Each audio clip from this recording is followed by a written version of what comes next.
Okay, my talk is sea otters in the past, in Oregon's past, and I'll go through these. If I'm going too fast somewhere or something, just let me know. Well, this is about establishing a record for sea otters in Oregon, and we have a big challenge, really. I think of it in the ways I listed up here. For one thing, we're the only political area, that doesn't have sea otters now. The kelp beds seem endangered, and that doesn't augur well. The first attempt at translocation, as you all know, failed, and there are very few written records. So we do have challenges.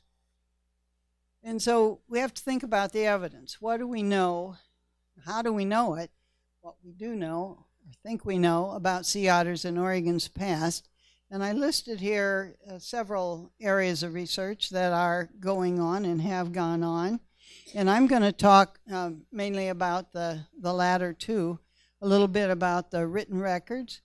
I've done a little exploration in that only, and the archaeology and faunal analysis.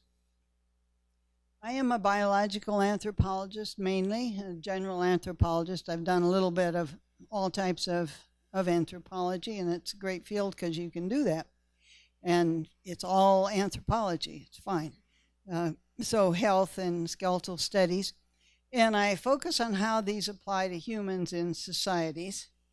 And this led me to working with vertebrate remains, right? And sea otters, of course, are vertebrates. So going from human animals to other vertebrates isn't a big leap. And remember, archaeologists use material remains to reconstruct human behavior, and mainly a lot of it is actually about resources and how people use them.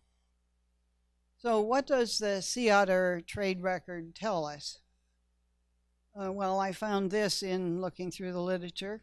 Commerce, not religion, first brought the American flag to the Pacific Northwest, and it was the fur of the sea otter, which was the magnet. Now, the entrepreneurs were very competitive, and they did not always keep honest records. I really like this quote by a couple of historians writing in the Oregon Historical Quarterly. It's been frequently remarked that passage around Cape Horn seemed, in the language of Kipling, to create the belief that the laws of God and man were non-existent there, and also the duty to tell the truth. All of the traders wrote about the dishonesty of other traders' records. Almost all. I better qualify that a little. This is a cover of a book. There are books of journals. This a young officer was on the Boston traders' ships. There were two of them going together, and he went from one ship to another. He preferred Robert Gray over John Kendrick. Mainly is why he ended up writing about Gray's trip. And he published a book on it when he got back. And a lot of it's about bad weather and poor harbors off Oregon's coast. And some others, and the scurvy and so forth that many of the sailors experienced. Sometimes as many as a third were down with it. Why don't we have more data on it? I thought about some possibilities. The lack of fjords and few harbors. You know, you got to respect those glaciers up there. They did a lot of good things. The records are not to be trusted, and we may have had fewer otters than other coastlines, or distributed differently. A couple other things: the death of many of the tribal people. Smallpox was just the first of a bunch of epidemics that spread, and they spread tribal population to tribal population before settlement of outsiders, but the diseases got there first. And there was a lot of violence in all the fur trade areas. The sea otters, of course, were violently treated. The natives were treated violently, and the ship captains and crew members, I mentioned the diseases, of course, but a lot of them died at sea. Gray himself died of yellow fever early in the 1800s. Kendrick was killed by cannon blow, which was a tribute in Hawaii from one ship to another, but he was killed in it, and some other crew members too. It hit everybody, and I'm just skirting the literature at this time. But I did see a lot of literature that could be combed further, and I won't read all these, but this is just, in a way, the tip of the iceberg. I think there's more material out there. And then I had run into, working with the Coquelles, I'd run into reports earlier from later, after the heyday of the otter trade kind of quieted. 1826, Alexander McLeod wrote a little bit about trading that he saw for sea otter pelts between two groups of native people on the Rogue and the Coquille River. And then writer William Wells wrote about a sea otter small slaughter. It was just a couple of animals, but nonetheless it was kind of brutal. But he was pleased that he made some money on it and wrote about it in Harper's New Monthly magazine late in '56.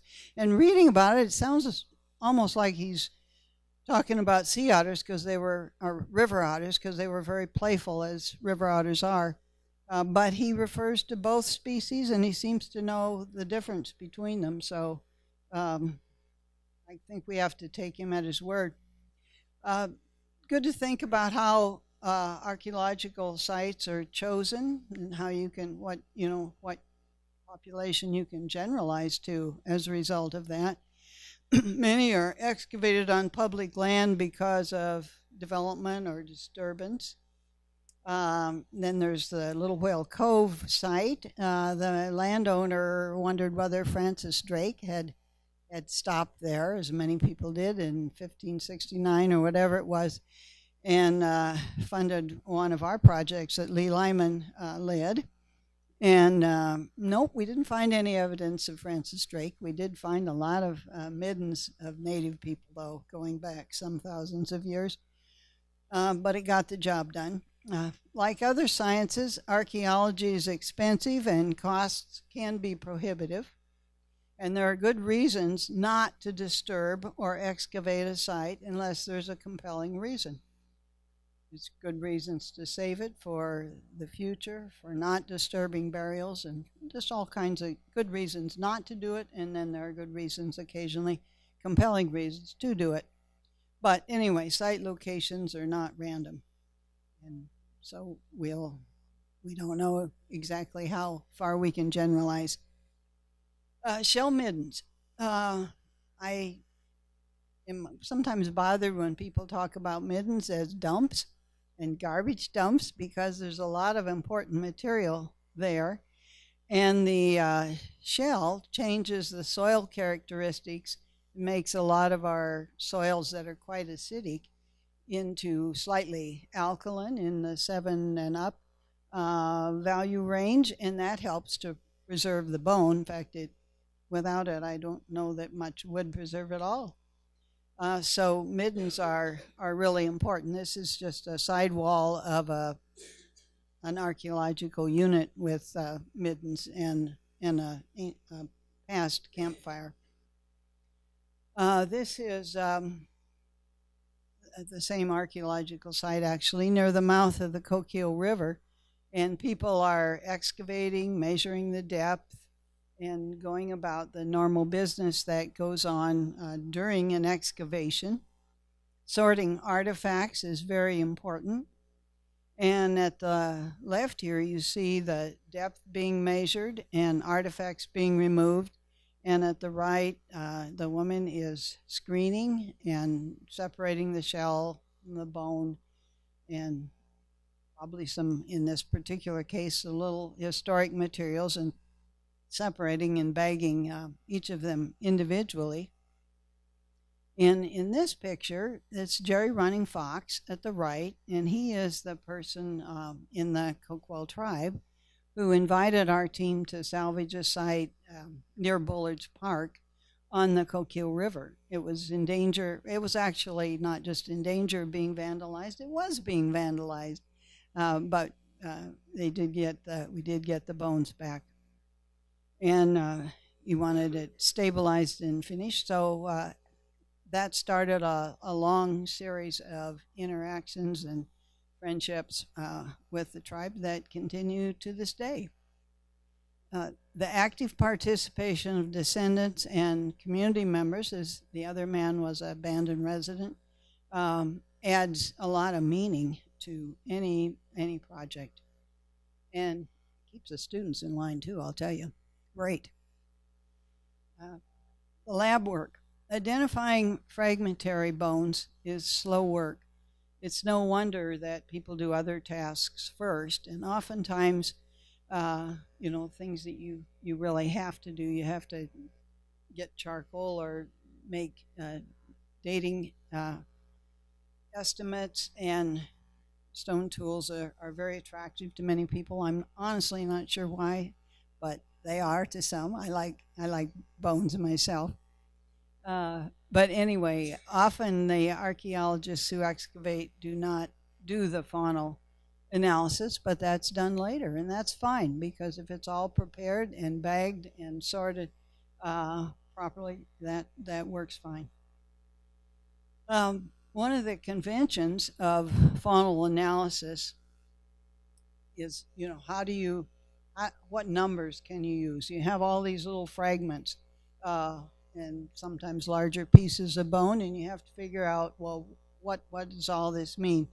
Well, they figured out a statistic or number called the NISP, the number of identified specimens, and that, rather than the minimum number of individuals, which would definitely totally undercount the number of individuals you have, because it's a minimum number, is the one that zooarchaeologists or faunal analysis specialists use to compare the abundance of species within a site. So you're comparing this species numbers with that species, another species, the totals.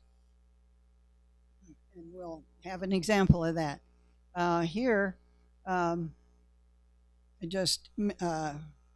we made a map of some sites where sea otter bones have been reported. There are many other sites, as I mentioned. Reports on excavations by public agencies appear first in what's called the gray literature, and they may or may not later be reported widely. I'm confident that my little list here, and I've been out of active work I retired when I turned 65, and that was so many years ago. It could definitely be expanded. But I like the north-south range. It's a wide range where sea otters have been found in many coastal midden sites. And in this chart, I looked at for 10 of these sites that quantitatively list the NISP for all the sea mammals that they found. I listed them by site, north to south, 10 of them. And as you look down it, you see the rank order is the largest number at the left and moving toward the fewest among the sea mammal series. I didn't include whales or porpoises in that, as you can see, but the pinnipeds and the sea otter. Sea otter specimens are most numerous in 4 of these 10, second most numerous in 4, and third in one site, and fourth in one as well. So they're right up there with the harbor seal and the stellar sea lion, the other two very common ones. Now, Lee Lyman wrote an article published in 2011 where he organized the sites that he looked at. He didn't specify the names, but he did give references. It didn't list all of the sites that were there.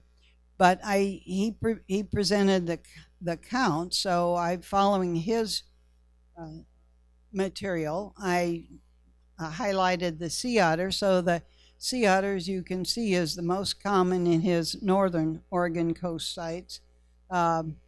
third most in the next, and then second in the most southerly grouping that he put together. And I just thought that, okay, I'm prejudiced, right? I'm prejudiced. I don't think Lee is. I know Lee pretty well, and I don't think he has those prejudices. So I thought I would use his data just to give a little balance to mine. And here I just pictured some sea otter mandibles at the comparative collection in the Anthropology Department at the University of Alaska in Anchorage. And they had gotten them from Fish and Wildlife, prepared from obviously dead specimens in the very recent past.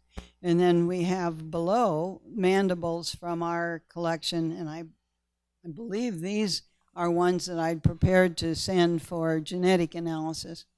They went to Sean Larson's project, and of course also were part of the report that was given that was analyzed at Portland State University with Kim Valentine and Debbie Duffield was the chair of that committee. I think we did more than the 16 that Kim reported, but right now it was quite a few years ago, and it makes me want to go back to my records and take another look. Anyway, this is sort of what they look like and the information on them so that we keep them straight.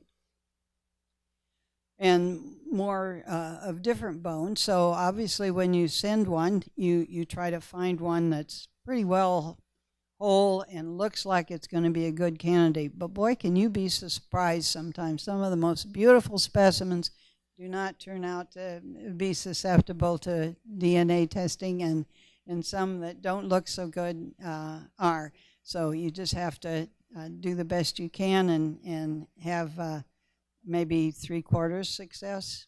I'm sure Sean could tell you her figures on that. Anyway, lots of good reasons to study sea otter bones. Well, the conclusions.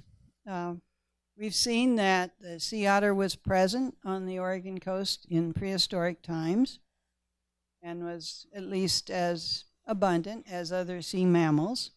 And I might say that most of these sites also had about the same number of land mammals as sea mammals. And that's kind of an interesting figure too.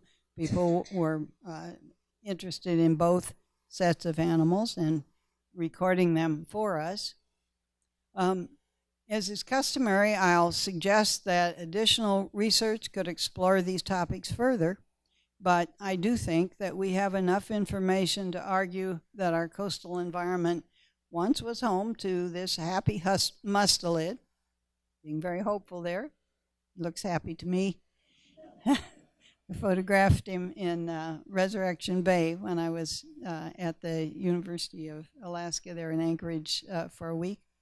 And I think we could make the argument that Anhydra lutris could feel welcome here again. Thank you.